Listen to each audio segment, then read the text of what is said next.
দাসী উম্মায় মান্ডিকে বলে, বাবা আজকের থেকে তুই আমাকে মা বলে ডাক দিবি। বাবা কাঁদিস না, আয় আয় আমার কাছে আসো। আসলে যে মা নয়, খালা আর ফুবুকেও মা বলে ডাক দিলে মার শূন্যস্থান পূরণ হয় না।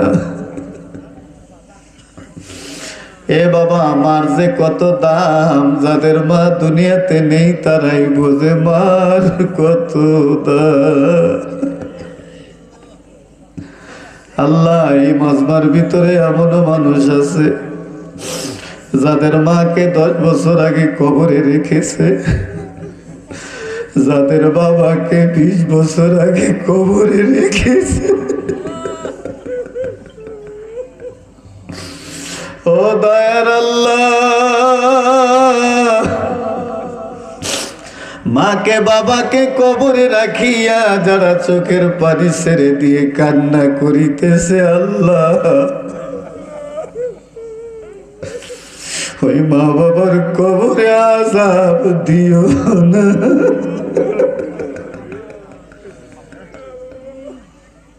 এক সময়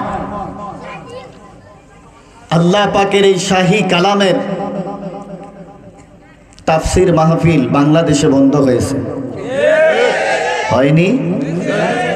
আমি বলি যে কারো শরীরের ভিতরে যদি চুলকানি থাকে, চুলকানি থাকলে বেগুন খেলে, আনাজ খেলে মানে সিম খেলে, চিংড়ি মাছ খেলে, ইলিশ মাছ খেলে, গরুর গোশত খেলে চুলকানি একেবারে তেলের মতো সেরে যায় না?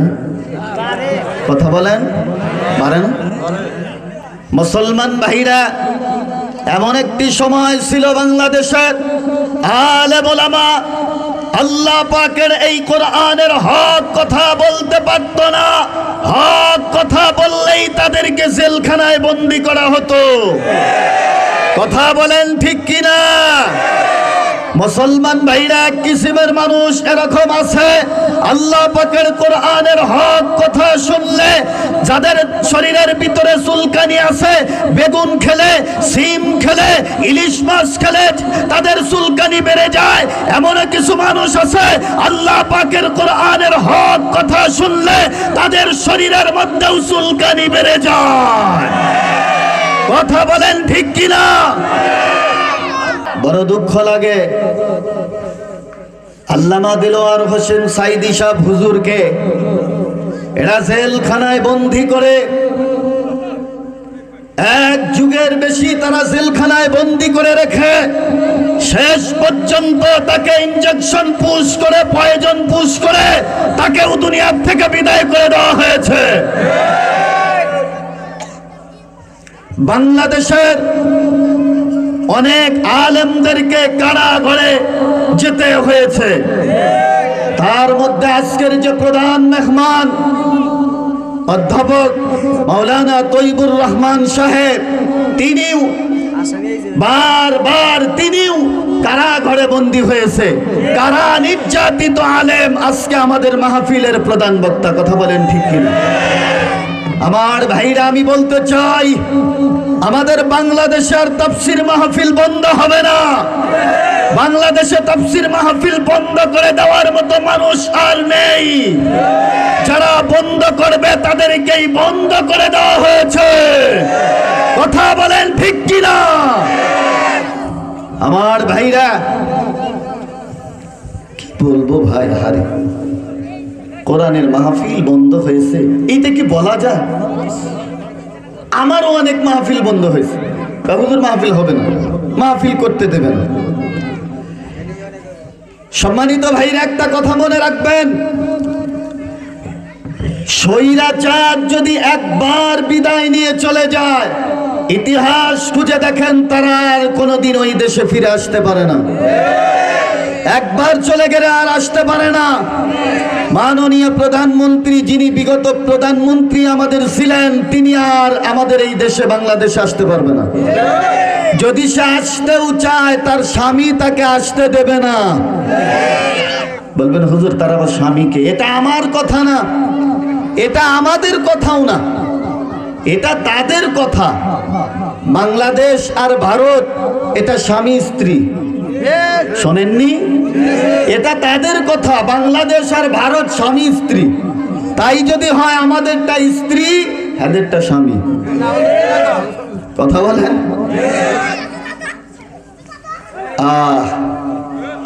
বাংলাদেশে এখন উন্মুক্ত কোরআনের তাফসীর, কোরআনের আলোচনা আমরা শুনতে পারবো। আলহামদুলিল্লাহ বলেন।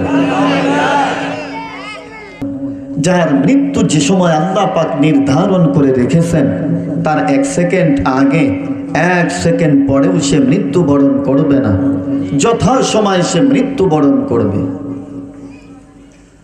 আমার ভাইরা, আমার বাবাজিরা, এই জন্য আসেন আমরা অনেকেই মৃত্যুকে অনেক লম্বা মনে করে আসি। কেউ কেউ মনে করে অনেক দিন আমি জীবিত থাকিতে পারবো। নবীর উম্মতেরা গো, কিন্তু না, একটি কথা বারবার মনে রাখবেন, আসার সিরিয়াল আছে, যাওয়ার কিন্তু সিরিয়াল নেই। আজরাইল বলে আল্লাহর বিকট সৃষ্টি আমি, আল্লাহর বিকট সৃষ্টি আমি, মওত আমার না, ভবের লীলা সঙ্গ করা হলো আমার কাম।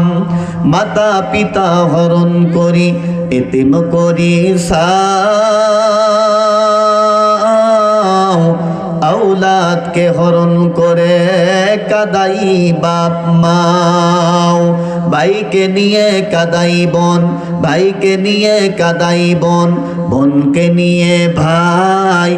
আমার বিষম সবল হতে রক্ষা কারণাই। স্বামী নিয়ে কাদাই বিবি, স্বামী নিয়ে কাদাই বিবি, বিবি নিয়ে স্বামী। সময় হলে হাজির হব তোমার নিকট আমি। সময় হলে হাজির হবে।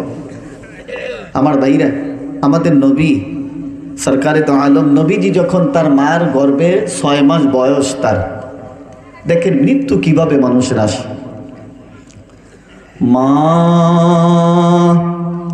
আমিনাকে এবার নবীজির বাবা খাজা আব্দুল্লাহ বলে, আমিনা রে বিদায় দাও, নতুন মেহমান আসবে, একটু ব্যবসা করার জন্য যাই।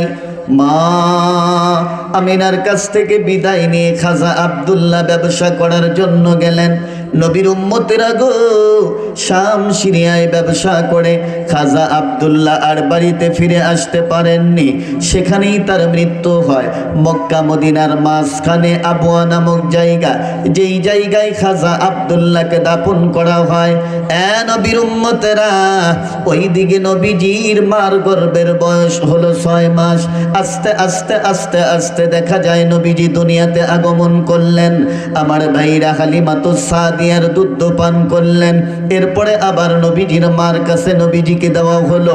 আমার ভাইরা, নবীজির বয়স যখন এমনি করিতে করিতে দেখা যায় 6 থেকে 7 বছর। নবীর উম্মতেরা গো, মাঝখানকার ইতিহাসগুলো আমি সবই ছেড়ে দিলাম। নবীর উম্মতেরা, আবার আপনার নবীর বয়স যখন 6 বছর বা 7 বছর, ওই সময় দেখা যায় নবীজি ছোট ছোট সমবয়সী ছেলেদের সাথে খেলতে গিয়েছে। আসলে কি খেলাধুলা করার জন্য নবীজি আজকে গেলেন? নবীর উম্মতেরা, নবীজি সমবয়সী ছেলেদের সাথে খেলতে গিয়েছেন। কি খেলা খেলবে? ওই যে শাম সিরিয়া থেকে মানুষেরা ব্যবসা করে বাড়ির দিকে আসবে, নিজের সন্তানকে বাবা এসে ডাক দিয়ে নিজের সন্তানকে কোলে উঠিয়ে তারপরে বাড়িতে নিয়ে আসবে। নবীজি ওই ছেলেদের সাথে বাবার অপেক্ষায় ওই রাস্তায় গিয়ে দাঁড়িয়ে আছেন। আমার নবী মনে করেছেন আমার বাবাও বুঝি আমাকে এসে ডাক দিয়ে বাড়িতে নিয়ে আসবে। নবীর উম্মতেরা গো, এই জন্যে আমার আপনার নবী ওই সমবয়সী ছেলেদের সাথে সেও গিয়ে এবার অপেক্ষায় আছে। আমার বাবা এসে আমাকে ডাক দিয়ে এখান থেকে নিয়ে যাবে।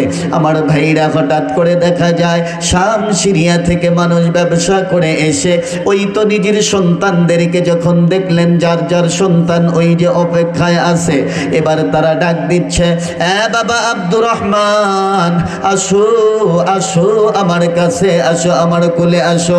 আব্দুর রহমান একটি দূর দিয়ে বাবার কোলে চলে যায়। বাবা এবার আঙ্গুর বেদানা বের করে দেয়, সন্তানকে বুকের ভিতরে জড়িয়ে ধরে, এরপরে সন্তানকে বাড়ির দিকে নিয়ে যায়। নবীর উম্মতেরা গো, কেউ কেউ আবার ডাক দিচ্ছে, এই আব্দুল জব্বার বাবা আসো আসো আমার কাছে আসো। আমার ভাইরা বাবারা, আব্দুল জব্বার দ্রুত বেগে এবার বাবার কাছে চলে যায়। বাবার কাছে গেলে বাবা এবার সন্তানকে বুকের ভিতরে জড়িয়ে ধরে, কপালে চুমো দেয়, আর সন্তানকে আপেল কমলা বেদানা বের করে দেয়। এরপরে উটের উপর বসিয়ে সন্তানকে নিয়ে বাড়ির দিকে রওনা হয়। ওই দিকে দেখা যায় আবার আপনার নবীজি মনে করেছেন আমার বাবাও বুঝি এসে আমাকে বাবা মোহাম্মদ বলে ডাক দেবে, কিন্তু দেখা যায় সূর্য ডুবে যাওয়ার উপক্রম হয়ে যায়, আমার নবীকে কেউ বাবা মোহাম্মদ বলে ডাক দেয় না। আমার নবী মরুভূমির বালুর উপর হয়ে শুয়ে নবী আমার চোখের পানি ছেড়ে দিয়ে কান্না শুরু করে দিলেন।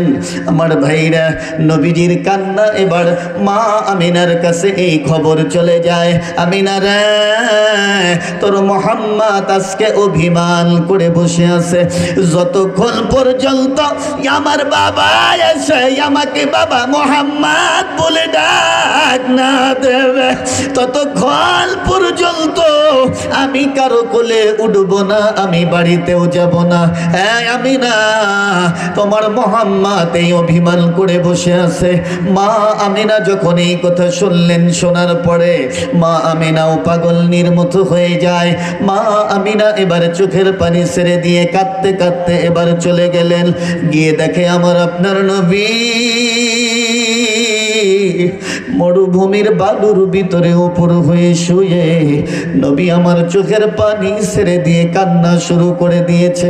মা আমিনা গিয়ে বলে, বাবা গো আসো আসো বাবা, চলো বাড়ি যাই।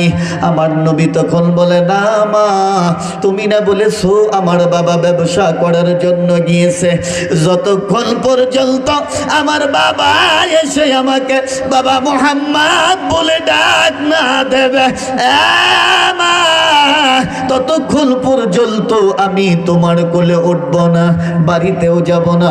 বড় প্যাকিসিক কাহিনী গো ভাই, বড় হৃদয় বিদারক ঘটনা। শিশু নবী বোঝে না আমার বাবা দুনিয়া থেকে বিদায় নিয়ে চলে গিয়েছে।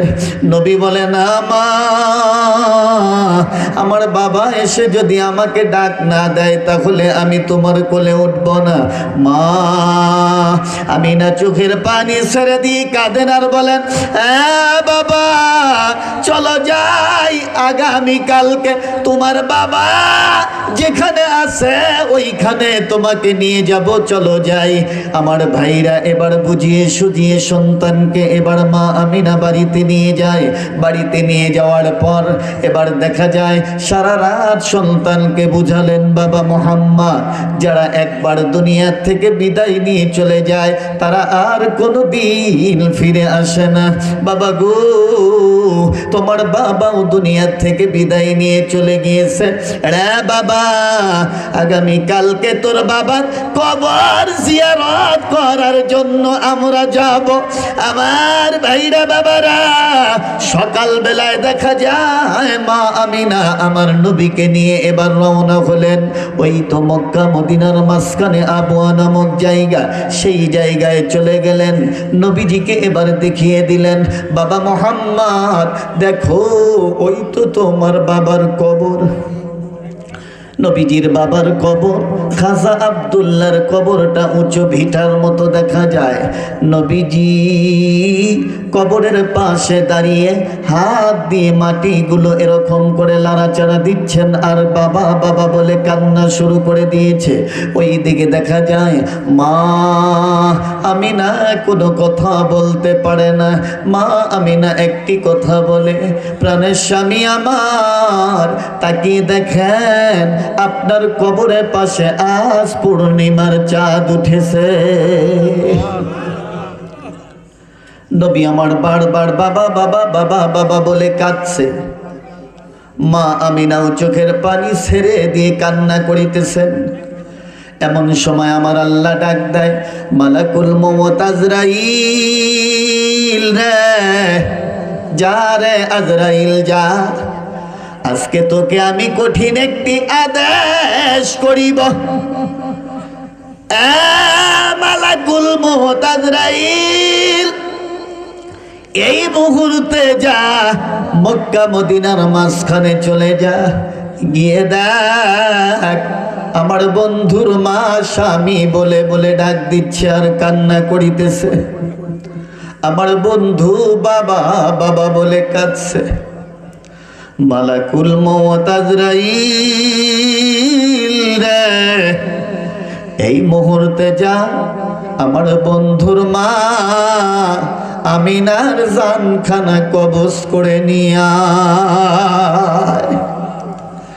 মালাকুল মউত আজরাইল বলে, মাবুদ এত বড় কঠিন হুকুম আমি পালন করিতে পারিব না। আমার আল্লাহ বলে, না তোর পালন করতেই হবে। মালাকুল মউত বলে, প্রভু গো তোমার বন্ধুর বাবা নেই, তোমার বন্ধুর মাও যদি চলে যায় তোমার বন্ধুকে কে দেখাশোনা করবে? আমার আল্লাহ বলেন, যার কেউ নেই তার জন্য রয়েছি আমি আল্লাহ।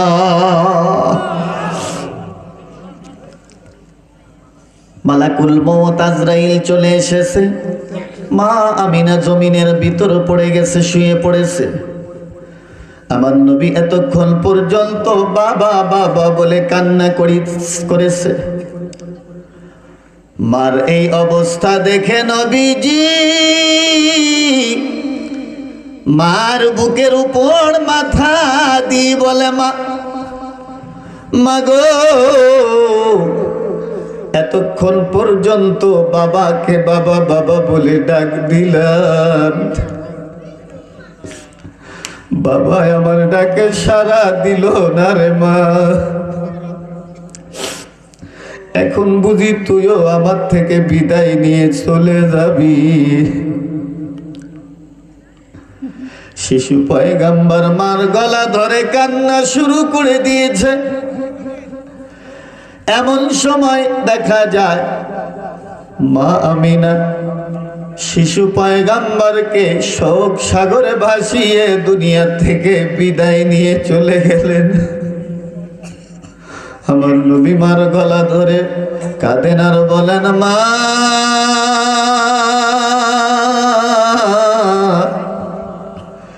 শেষ পর্যন্ত তুইও আমাকে ফাঁকি দিয়ে চলে গেলি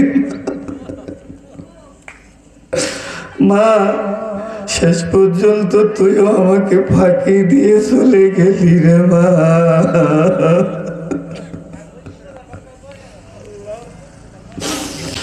দাসী উম্মায় মান্ডিকে বলে, বাবা আজকের থেকে তুই আমাকে মা বলে ডাক দিবি।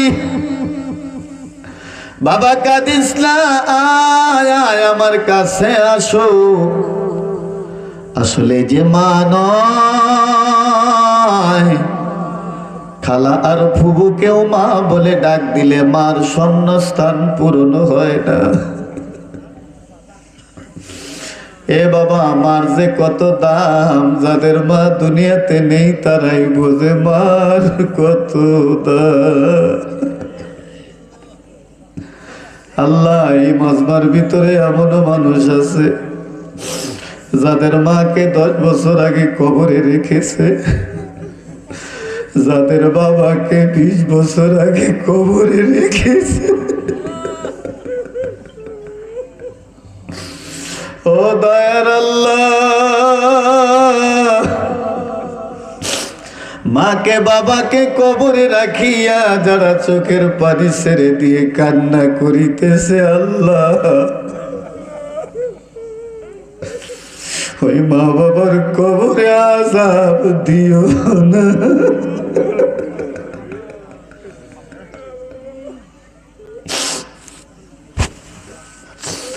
আরে মার কত দাম, মা সন্তানকে কত ভালোবাসে।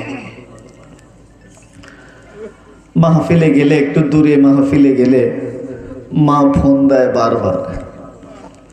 আমি গিয়ে মাহফিলে গিয়ে তারপরে ফোন দেই, আগে মাকে ফোন দেই, তারপরে বিবিকে ফোন দেই। প্রত্যেক দিন এরকম করি।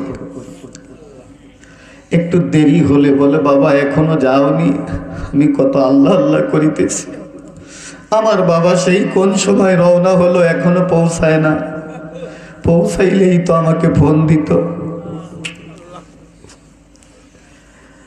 মাহফিল যখন শেষ হবে, যাদের মা দুনিয়াতে জীবিত আছে বাড়িতে যাবেন, দেখবেন আপনার মা বাড়িতে যাওয়ার সঙ্গে সঙ্গে ঘুম থেকে জাগ্রত হবে, হয়ে বলবে, বাবা আসছো।